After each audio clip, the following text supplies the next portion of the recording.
Pay me, pay me, pay me my silver now. Pay me or go to jail. Pay me my silver now. RoadToRoot.com. Got to do a short one today. I'm having a chat with Andy Shackman about what's going on behind the scenes in gold and silver, obviously silver. Yeah, you can get at Miles Franklin you can swap your gold for silver at whatever the swap rate is these days, 70 something to 1. It's just a no-brainer of a lifetime. If you haven't dealt with Miles Franklin yet, they're awesome. Go to milesfranklin.com. If you want to get in touch with them, send them an email, info at milesfranklin.com, and they'll tell you what they got in inventory. I always suggest to everybody, buy what's in inventory. This shit could fall apart any day. The game is going to end very soon. I can't tell you what day it's going to happen. Sorry. It's coming, though. The fight for $30 silver, how big is it? It's little. I mean, it's nice to have. I'd rather have the price of silver get slammed because that means India and China load up. And that would facilitate the end game much faster than the derivative market going crazy. They're never going to let the shorts lose. They're just going to halt the trading and change the rules like they did with the Hunt brothers in 1980. Yes, silver's still trading at 60% of its all-time high from 1980. It's just the no-brainer of a lifetime. Solar panels going through the roof, literally going through the roof. So all the new technology has more silver, not less silver. And that's because the price is so low. Once the price hits $50,000, $100,000 an ounce, things will change. But until then, China's going to soak up every ounce of silver they can. India's going to soak up every ounce of silver they can. Every country in the world should be soaking up every ounce of silver they can. So yeah, we got under $30. And by the way, there's been no action in the IIBX until which is the Indian Gold and Silver Exchange, until yesterday. Yesterday there was some action. Let's see here, submit. Why isn't it working? Why isn't it working, you ask? But there was some action. It wasn't a lot of action, but it was some action, and there hadn't been action in weeks. So, yeah, the IIBX is the Indian Exchange, and it's just showing June 5th. I want June 4th. Yeah, we'll come back.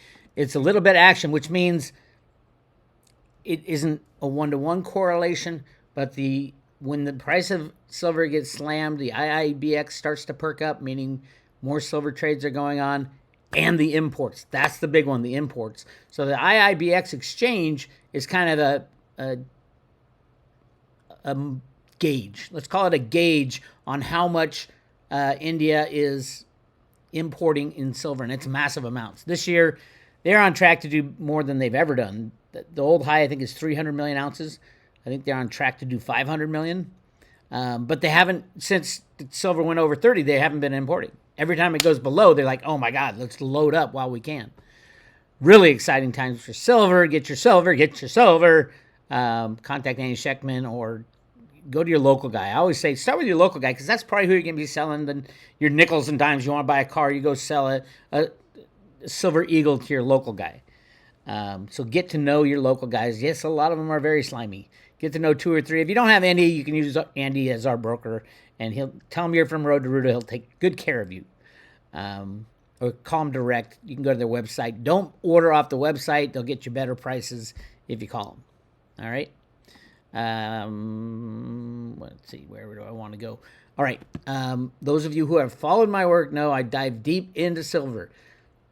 One of the best things I have done for the silver community, there's been a few, but one of the best things is a 1-hour interview with a guy named Jack Sermon. Jack Sermon is the head of Silver Eagle Sales, has been there since 1987. All 3 parts of that interview is on our website, roadtoroot.com, just on the front page. You don't have to be a member or anything. Scroll down, you hear all 3 parts. Listen to the part where I'm talking to him, great guy. I'm talking about the silver, COMEX silver hedge book that the U.S. Mint runs. Yes, one of the biggest shorts on the COMEX is actually the U.S. Mint.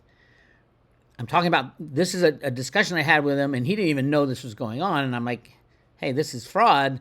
They're shorting when they buy the metal, and then they're supposed to cover that short, which is sell the short position, and they weren't doing it. So they had a massive loss in 2021. Listen to this just a couple minutes of this discussion. The Mint, believe it or not, is saying, we're not going to guarantee anything. We want you to take all the risk and spend millions of dollars upgrading your plant and equipment so you can meet the Mint spec, but we're not going to guarantee we're going to buy from you. Didn't the Mint used to make their own blanks? I think they may have long before I got here in 1987, and we weren't done. Yeah. Okay. And that's the other thing you may be aware. We basically have two suppliers, Sunshine and Leach and Garner, LNG. Mm-hmm.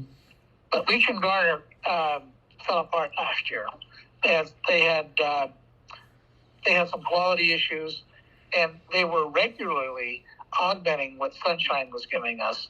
And then all of a sudden they ran into some quality issues last year, and the Mint has not been able to get them back online on silver. Okay. So Leach and Gardner is no longer a supplier. So the Mint, believe it or not, has this $1 billion business line that is basically more or less held hostage by one private sector blank supplier. It's just crazy. Yeah. And yeah, I mean, you use the word mismanagement. One might ask is, whoever's in charge of the procurement, how could you allow your program to be, Right. Yeah. I have a much bigger mismanagement if they're running the hedge book too, because in 2021, the hedge book lost $111 million, and it was a year that the price of silver went down. So the hedge book should have made money to cover it. That's news to me. Oh my God! I saw that, and I'm like, what in the world is going on? You saw that in the Mint's annual report? Yeah. Because I have this spreadsheet. I look at like the hedge book. Usually, almost every year, covers any gains or losses as it's set up to do in their silver purchases. But yeah, 2021. I bet you it was in the second half of that year too. $111.7 million loss on the hedge book. Well, how can the Mint lose $100 million on its hedge book when the price of silver went down? So it's basically a double loss for them, for you guys. Okay. Yeah. I don't run the Mint hedge book. The first day I showed up here, I sold 10,000 ounces of gold. I went upstairs to the quote-unquote hedge book desk and said, okay, I need to hedge these 10,000 ounces. And they looked at me sideways and said, what are you doing here? And I said, I come from a New York bank. I ran a gold desk, and you have to hedge what you sell. And then my profit is my premium. And they said, yeah, but you don't have anything to do with the hedge. That's our game to play. You're not in procurement. You need to get off this floor. You have nothing to do with the hedge. And so I'm not allowed to be involved in the Mint's hedge book. No, yeah, it's a catastrophe. And even though I've had years of experience doing it, my point is, every time I sell gold, my hedge book, my premium that I pay, that we pay, that the hedge book pays, is always low enough to ensure that the premium I'm charging my primary dealers is sufficient to cover the cost of my, as you call it, my hedge book. Mm-hmm. So silver is supposed to be the same way. Yep.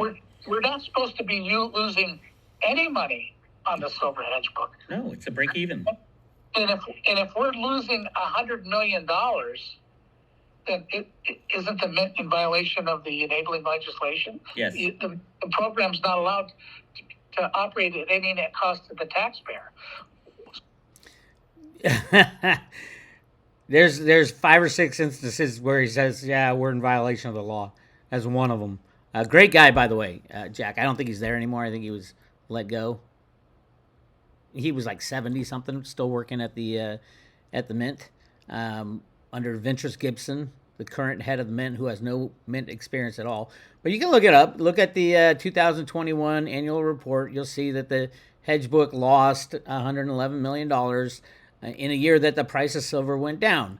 When the price of silver goes down, you're supposed to make money if you're hedging your inventory. But they did not, because they were assisting in the rigging of the silver market on the COMEX. And I believe they are still doing that right now as we speak. And so you look at stuff like this, the price of silver, when it gets slammed down, look at the moving averages and things like that. And it's not the U.S. Mint necessarily doing it by themselves. They have a bullion bank. Last I heard, it was HSBC, who is assisting them with their hedge. Assisting them with their hedge. You have a bullion bank assisting the U.S. government with shorting silver. So it is a mess. The silver market is just, it is recoverable. I do think the U.S. Mint, the people at the U.S. Mint are awesome. You can tell Jack Sherman's an awesome guy. He's just being handcuffed by senior management, the Biden administration. The guy before, David Ryder, he was a true patriot. He was on the good guy's side. He's the guy who changed the Silver Eagle, put the little notch in so they can center it and analyze the Silver Eagle. He worked for Honeywell, the company and he worked for a company before that. They invented a way to analyze the crystalline structure of a specific coin and mark it as an identifier. Every single Silver Eagle is different at that level, at like a microscopic level.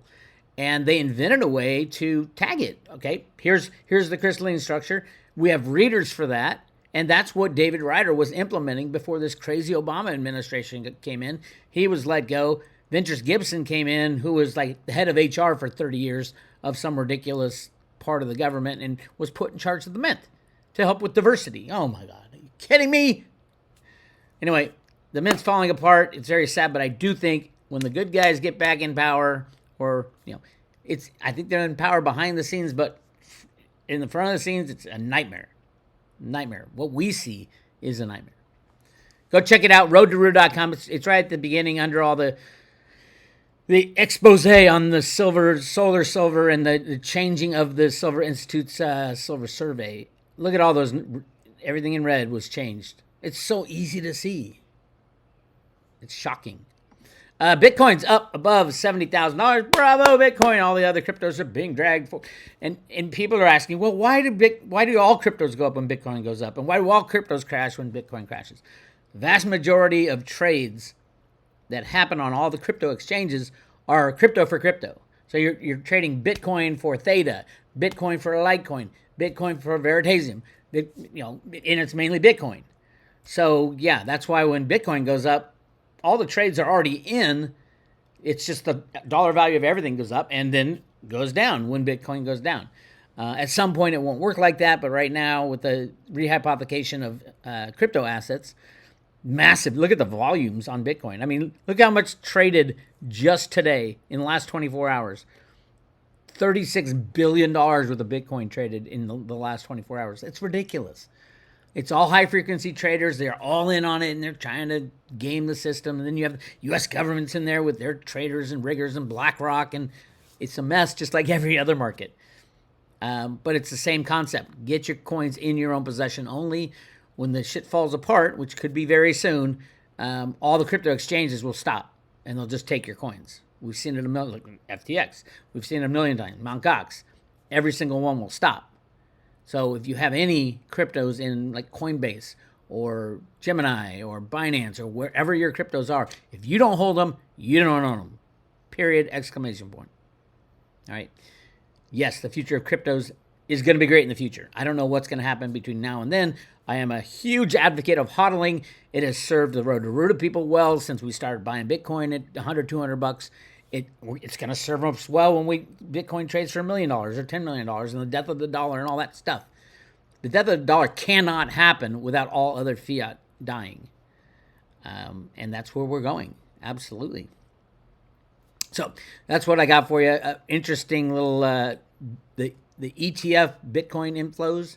This is like the big money, Fidelity and iShares and Invesco and all the big names are buying Bitcoin.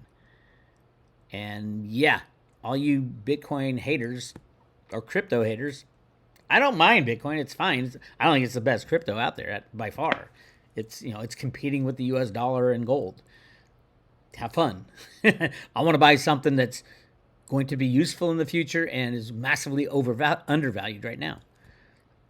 Bitcoin's pretty fairly valued. There's just so many people. It's fairly valued. I'd say at 70. It'll go up, but there are some massively undervalued, like Theta, for example, and Theta Fuel, and all the stuff that they're doing to change the internet. If you're interested in the internet, it will not survive AI. It just doesn't have enough storage capacity, doesn't have enough computing power, doesn't have enough bandwidth. That's what Theta solved. And the rollout is happening. They just announced partnership with AWS, the Amazon Web Services, Amazon Cloud. They've already been partners with Google Cloud. Samsung and Sony are going to download a Theta Edge node on every single Android device on the planet. I hope you guys understand what a no-brainer this is.